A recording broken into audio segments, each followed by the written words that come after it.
Hello there! I'm the Star Wars guy. With the new season of Clone Wars fast approaching, I thought it'd be fun to start a brand new series where I break down, analyze, and discuss various story arcs from the Clone Wars. Today we're looking at Season 1, Episode 1, entitled Ambush. At the beginning of every episode in Clone Wars, you see a quote that encompasses the moral of the episode. The quote for Ambush is, "Great leaders inspire greatness in others." This perfectly sums up the main theme of this episode, which is leadership. So, what's the summary of the episode? Let's talk about it. Yoda travels to the neutral moon of Ragosa to try to persuade King Kentuko of Toydaria to allow the building of a Republic supply base. But Asajj Ventress makes sure she arrives first to offer him a similar offer from the Separatist side. So this takes place 22 BBY.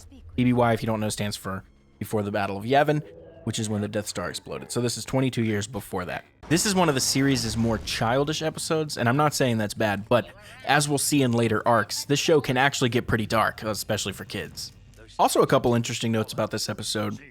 Ambush was originally not supposed to be aired as the first episode of Season 1, but the episode's order was changed very close to the series premiere.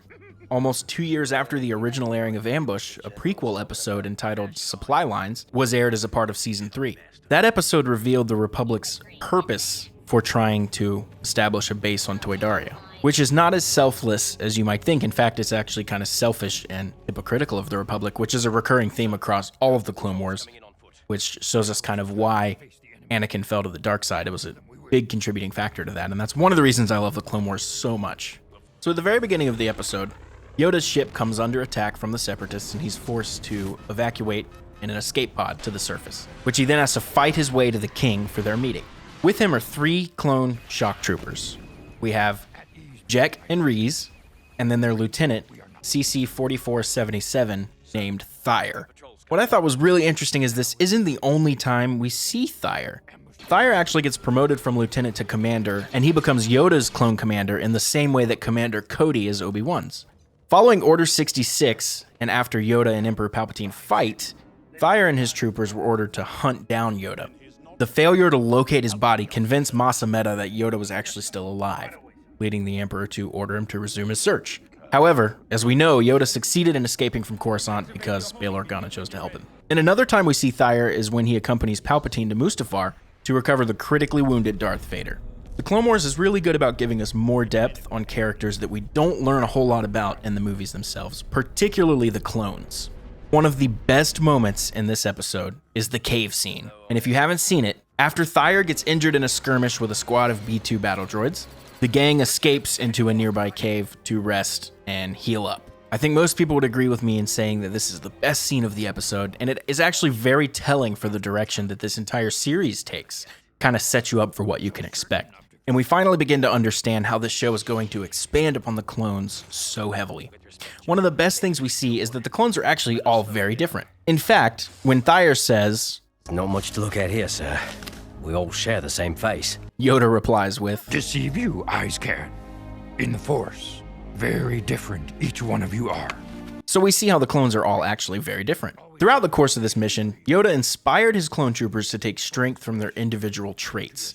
Which brings us back to our quote and our moral for the entire episode, which is great leaders inspire greatness in others. So in a very Wizard of Oz fashion, Yoda helps the clones better understand themselves. For example, with Reese, he says he's always focused on the enemy, and to find inspiration, he only needs to look inward or to those beside him. To Jek, he's always concerned about weapons, and weapons do not win battles, your mind does, and he can outthink the droids since he's a clone. And finally, to Thyre, he says, don't rush into fights because the war is super long, and only by surviving do you prevail. So of course, Yoda finally does make his way to King Kentuko, and not a moment too soon because Asajj is in the middle of trying to kill him.